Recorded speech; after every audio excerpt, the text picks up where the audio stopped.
Hello and welcome to Always Bored, Never Boring. I recently received an early review copy of Mass Effect Priority Hagalaz from Modiphius, and despite making a 30-minute review, which I will link to in the video description below, there was still more I didn't have time to say. One of my favourite aspects of the game is the team dynamic. There are 5 characters in the game, and for each mission you have to pick 3 squad mates to accompany Shepard. Each squad mate has their own unique skills and something they particularly excel at, making their contributions essential. Shepard is the linchpin.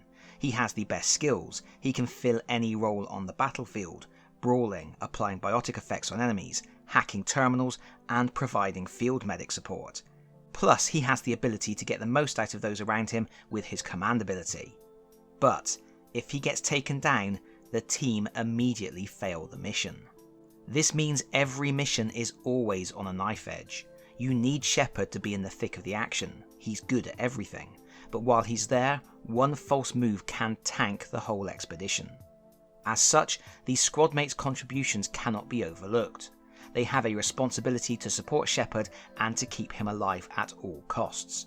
If they go down, they can be revived and will get straight back into the action, and that makes them important in a different way. In other words, the characters aren't balanced equally. You will feel stronger playing as Shepard, but you will also be keenly aware of the weight of responsibility that could crush you if you fail. Conversely, you will have fewer options as a squad mate, and you will be technically less powerful, but you will be able to do the things you specialise in exceptionally well, will keep on fighting no matter how many times you are taken down, and often the success of the mission will be decided by your actions. It's an incredibly clever way to structure the team for a cooperative game, as being a squad mate doesn't mean you are playing a worse version of the game, it just means you are getting a different experience within the game, and you will have a chance to be heroic in different ways. For me, one of the most enjoyable aspects of getting a new adventure game, skirmish game or dungeon crawler is taking a look at all the different characters, learning their abilities and figuring out synergies. So in this video I wanted to take a closer look at all 5 members of the team, to talk more about what they do and why you might want to play as them. I am going to assume you have at least some knowledge of the rules of the game. If you don't, again, the link to my in-depth review is in the video description below. Of course, we are going to start by looking at Shepard. You get 2 versions of Shepard, male and female, but they are functionally identical. You just pick the one you prefer. We are looking at the female side of the character sheet here. She has a 2-point shield, which isn't great. In this game, when you are attacked, your shield takes any damage, but as soon as your shield breaks, damage starts being applied to your life bar instead. So if Shepard was at full shields and took 3 points of damage, her shield would absorb 2 and break, and then she would lose 1 hit point. Fortunately, shields regenerate at the end of each round. Unfortunately, hit points don't. A low shield value is a problem for Shepard, as it means she isn't very tanky, even though she is often going to be in the thick of the fighting. However, she has 5 health, which is the most of any character in the game.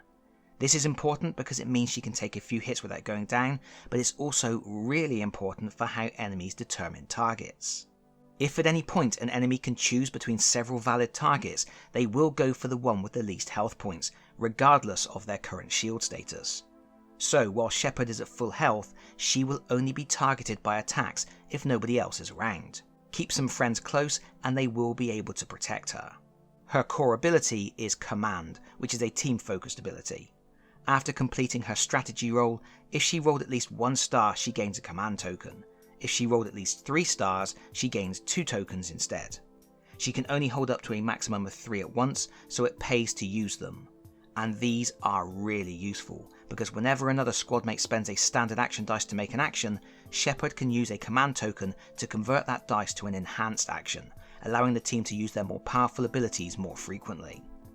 Every character has access to basic move, mission and revive actions at the top of their board. Shepard has 2 move slots and 2 mission slots, which is standard.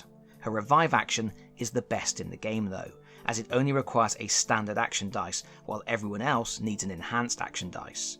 Again, this really plays into that idea of being a team with a strong leader.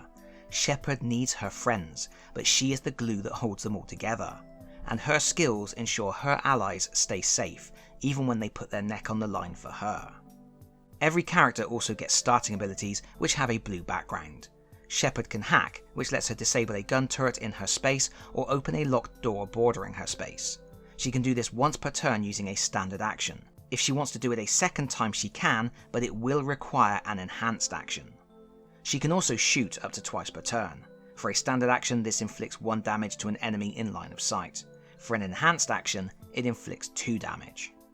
Shepard can unlock up to 9 additional abilities, way more than anyone else. She can unlock any of the top 3 whenever she gets a chance, but if she wants to unlock any of the other abilities, she must first unlock any abilities directly above them. So if she wants Biotic Charge, she must first unlock Carnage, but she can't unlock Carnage without first unlocking Adrenaline Rush. Adrenaline Rush lets Shepard move 1 space before resolving a shoot action, making it easier to get enemies in line of sight. Barrier lets her regain 1 shield point after completing a move action. Do note, Adrenaline Rush is not considered a move action as it does not use a move strategy dice. Nonetheless, this is a great ability because as long as Shep keeps on moving, it's going to be quite difficult to take her down as her shield will remain operational. First Aid restores 1 hit point to an adjacent squadmate when activated with a standard action, or 2 hit points when activated with an enhanced action. This is incredibly useful, as often squadmates will be taking hits for Shepard. Do note though, Shepard cannot heal herself. Carnage deals 2 damage to an enemy in line of sight, 4 damage if activated with an enhanced action. This is actually a more powerful version of Wrex's shotgun blast, as it can be used at any range. But note that it is different to a shoot action and therefore does not trigger Adrenaline Rush. Warp is neat. Whenever adjacent enemies to Shepard take damage, they also take a Biotic Effect token. Biotic effects last until the end of the round and reduce enemy attack strength by 2, which is massively useful in later missions when the damage is flying. What is really important to note here is that Shep doesn't even have to apply the damage herself. As long as she is standing adjacent when the enemy is damaged, this effect will trigger. Medicine is another way to keep squadmates in the game. Whenever Shepard uses a command token to turn a squadmate's standard action into an enhanced action, that squadmate also recovers a hit point. Biotic Charge is a move action, so you activate it with a dice that allows you to move 2 or 3 spaces. After the move, you deal damage to an adjacent enemy equal to the number of movement points used. And this is a really powerful ability, not just because it combines a move with an attack, but because it grants Shepard a 3rd move action every turn, so you can really book it when you need to. And, because it's a move action, it triggers the barrier effect. It's stacking awesome on awesome and then drizzling awesome on top. Immunity is possibly the best ability in the game. Remember, other squadmates are often tanking hits for Shepard, and this ability states that when another squadmate is targeted by an attack anywhere on the board, Shepard can spend a command token to reduce the damage taken to 0. Finally, there is Incinerate. After making a strategy roll, Shepard can deal 2 damage to an enemy within 2 hexes, regardless of line of sight. If the enemy is a minion, it's also stunned. As you can see, all of the level 3 abilities are incredibly good, but you may not be able to unlock all 9 abilities in a single playthrough, so you really need to decide in advance which abilities to prioritise. And that's another good reason to replay the game, because on subsequent runs you can choose different abilities and Shepard is going to play in a different way. Next we have my number 1 pick, Garrus. He's a long-ranged combatant, a glass cannon. Massive damage output, the only character who can take down the really powerful shields in the game with a single attack, but also the squishiest squadmate by far. He has 2 shield and just 3 hit points. 2 good strikes in a single turn is enough to wipe him out. But he is your assassin, capable of taking out the strongest foes when others would struggle. His core ability is aim. Each star he rolls during his strategy phase lets him move his aim tracker up 1 space. There are 8 spaces on the track, but the highest possible aim score caps at 6. And you will notice there are 2 little aim symbols on the track. Those relate to specific abilities we will look at momentarily. Garrus gets the standard 2 basic moves, 2 basic mission slots and 1 revive slot, and as you would expect, his starting abilities are all about shooting. Concussive Shot can be used twice per turn. When triggered with a standard action, it does 1 damage to an enemy in line of sight. When triggered with an enhanced action, it does 3 damage, but only if the target is 3 hexes away. This really encourages Garrus to stay as far away from the enemies as possible, but let's be honest, you saw his health bar, you already figured that out. Armor piercing rounds can be used once per turn. You use a standard action to inflict damage equal to 1 plus your current aim value to an enemy in line of sight. Incredibly powerful, but you do have to reset your aim value to 0 afterwards. With those two abilities, I found it very easy to level up Garrus. In my first game, I killed 3 enemies by the end of the second turn, which equates to enough XP to unlock a new ability. And that's great, because Garrus becomes much more flexible and nuanced as he gains abilities. He has 6 in total. The first is Marksman, which simply lets you use a standard action to increase your aim by 2. This is useful because it lets you increase your aim score faster and more consistently, without relying on rolling stars in the strategy phase. You have to unlock Marksman if you want to learn the Assassinate ability, which is really cool. For a standard action, you can use Assassinate to deal 1 damage to 1 enemy in line of sight, and you can do this up to 3 times, spreading the damage between targets if you wish to. Afterwards, you have to move your aim tracker to the left until it reaches 0 or one of the spaces containing an aim icon. So if you trigger this ability at just the right time, your aim tracker may not decrease that much. Turian Rebel is, I feel, an essential ability for Garrus. It's a bonus move action, meaning Garrus can move up to 3 times in a single turn. But also, when using this ability, you are not subject to attacks of opportunity and are not affected by enemies with the pin tag. In Mass Effect, whenever you move from a space adjacent to an enemy to a space that isn't adjacent to that enemy, you suffer damage from an attack of opportunity. And if the damage comes from an enemy with the pin tag, your move immediately ends. Turian Rebel lets you ignore that, no matter how many enemies you are fleeing from, which means Garrus can move without risk, vitally important considering his low shield and low health, and he can get the range he needs to use his more powerful concussive shots. If you unlock this ability, you can subsequently unlock Overload, which requires an enhanced action. This lets Garrus disable a gun turret or stun an enemy minion that is in his line of sight and within a number of spaces equal to his current aim value. This really makes Garrus more versatile, giving him a chance to clear a route through enemy gun placements and temporarily take out enemies that are too powerful to kill. Garrus loves his space, and one way to get it is to unlock proximity mines. You will get 3 mines per mission, and whenever an enemy moves adjacent to Garrus or spawns next to him, you can use a mine to inflict 2 damage on that enemy. This can instantly kill many enemies and gives Garrus the room he needs to stay mobile.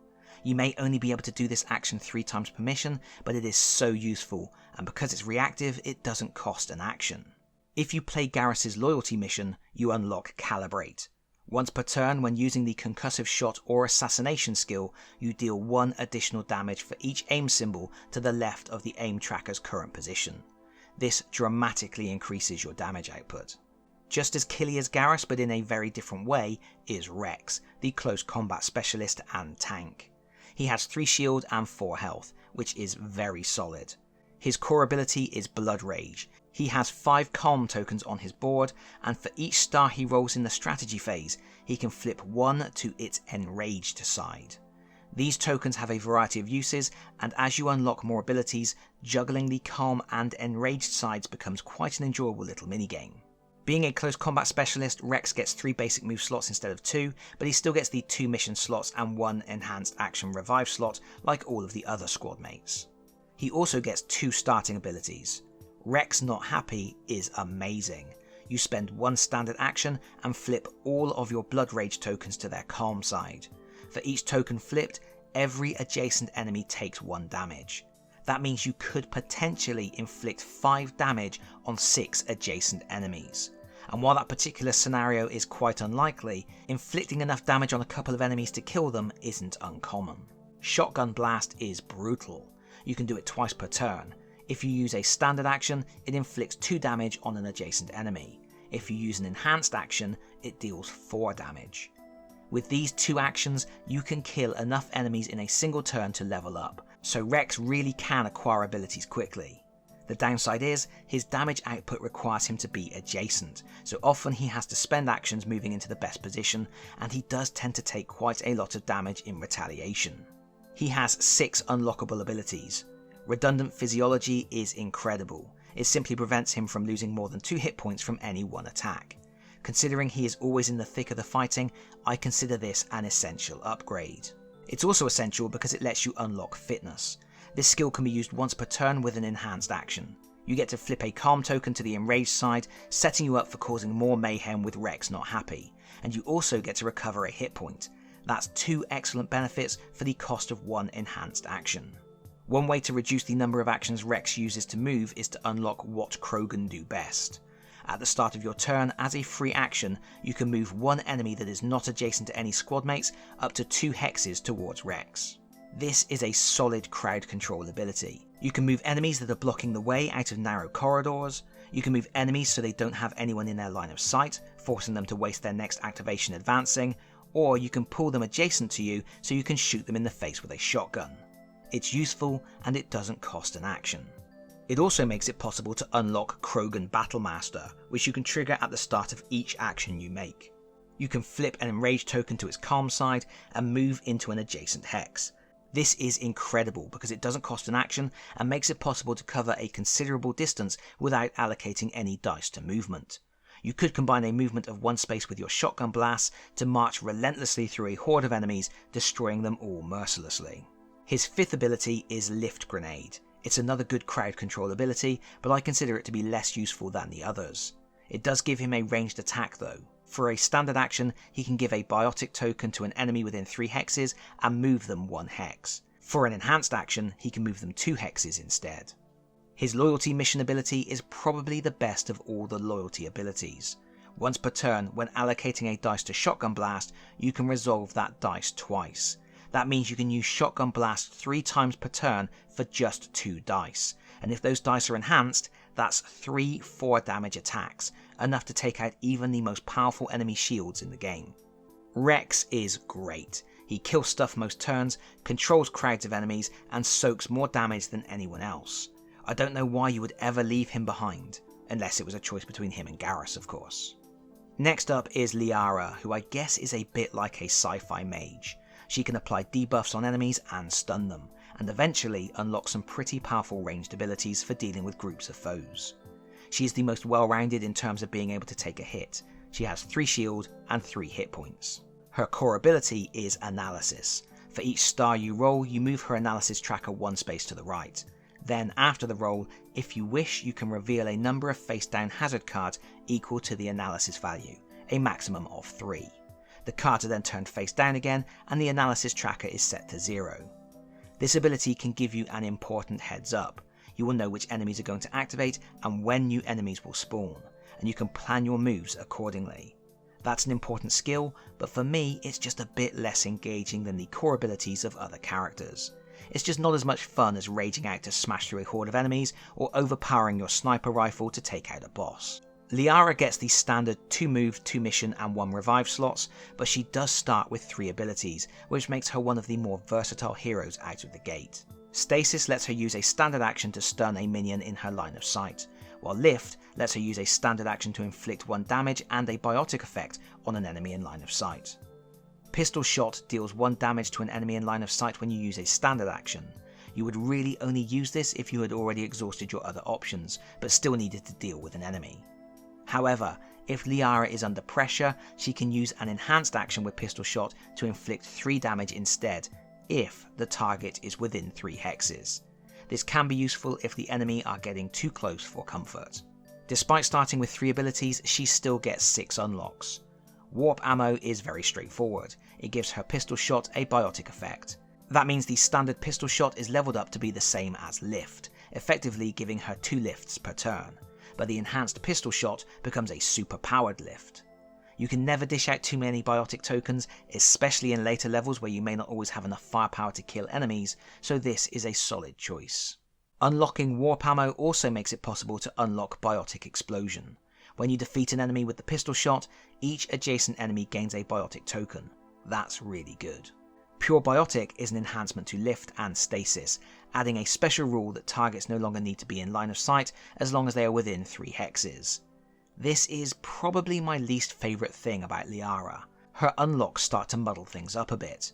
You get Warp Ammo, which makes Pistol Shot the same as Lift, but then you get Pure Biotic, which adds a special rule to Lift, but not to Warp Ammo, and then Biotic Explosion, which changes Pistol Shot again. It just feels a little bit more finicky than other characters. But unlocking Pure Biotic paves the way for unlocking a truly awesome ability, Singularity. For one standard action, you can deal 2 damage to an enemy in line of sight and to each enemy adjacent to that target. If you use an enhanced action, any minions damaged this way are also stunned. This is just the best. That can really turn the tide in your favour when you are getting overrun. Liara also gets Shadow Broker Intuition, which gives her a different use for her analysis tracker. Instead of using the analysis to look at cards, you can hold on to the points, and each time an enemy makes an attack, you can move the analysis token 1 space to the left to reduce the damage by 1. That can really make a huge difference, and you can do it any time an enemy attacks, regardless of where they are on the board and who they are attacking. Personally, I would probably end up using analysis for this a lot more than I would use it for looking at cards. Liara's loyalty mission ability is Asari Controller, which is immensely powerful. Once she has this skill, any enemies with biotic tokens on them lose their tags. There are 4 different enemy tags that grant different abilities. Pin, which ends a character's movement if they leave a space adjacent to that enemy. Rush, which lets the enemy move 4 spaces instead of 2.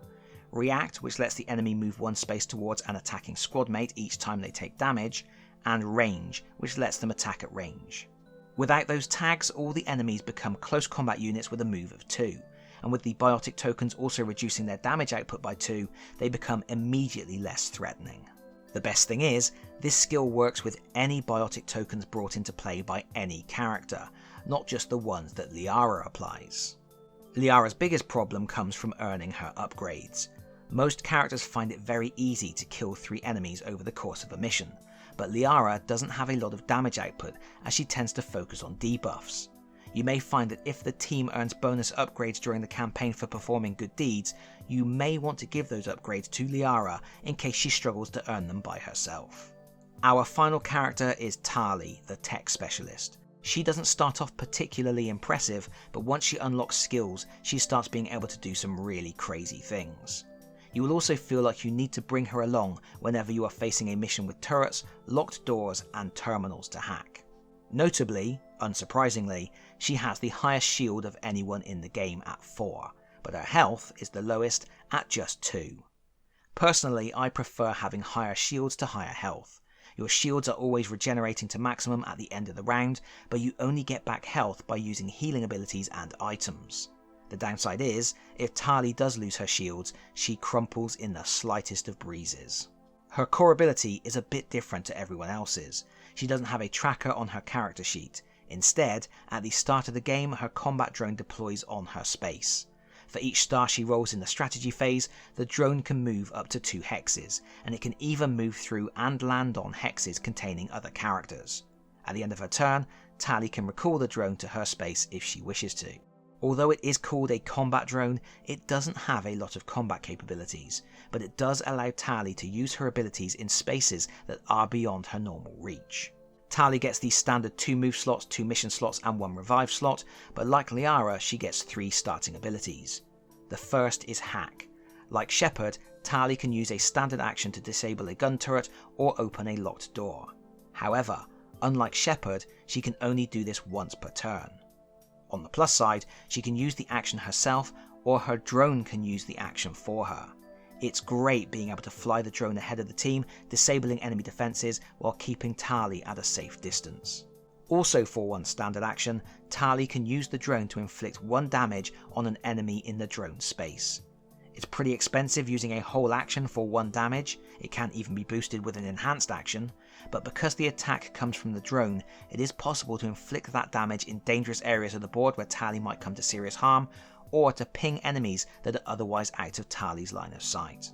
Finally, Tali starts with a very weak combat ability, Pistol Burst. She can use it once per turn to inflict 1 damage on an enemy. If she uses the ability with an enhanced action and the enemy is within 3 hexes, she does 2 damage instead. A big problem with the drone is that it is initially unreliable, as it only moves when you roll stars, so I recommend unlocking the ability Go Chatika as soon as possible. Whenever Tali resolves a basic move action, Chatika also gains a number of movement points equal to the move value of that dice. Suddenly the drone is able to zip all over the place and becomes much more useful. This ability in turn makes it possible to unlock teamwork, which significantly improves Tali's combat prowess, as whenever she makes the pistol burst action, she can add 2 damage if her drone is in the same space as the target. The downside to that is it means you are keeping the drone close to Tali, and that often isn't the best way to use it. But my favourite thing about Tali is she can eventually become a bit of a puppet master, using skills that don't require range or line of sight to turn the enemy on each other. Sabotage Turret is brilliant. For a standard action, she can pick any disabled turret and use it to inflict 2 damage on each enemy in that turret's line of fire. If she uses an enhanced action, she can do exactly the same thing, but with an active turret instead.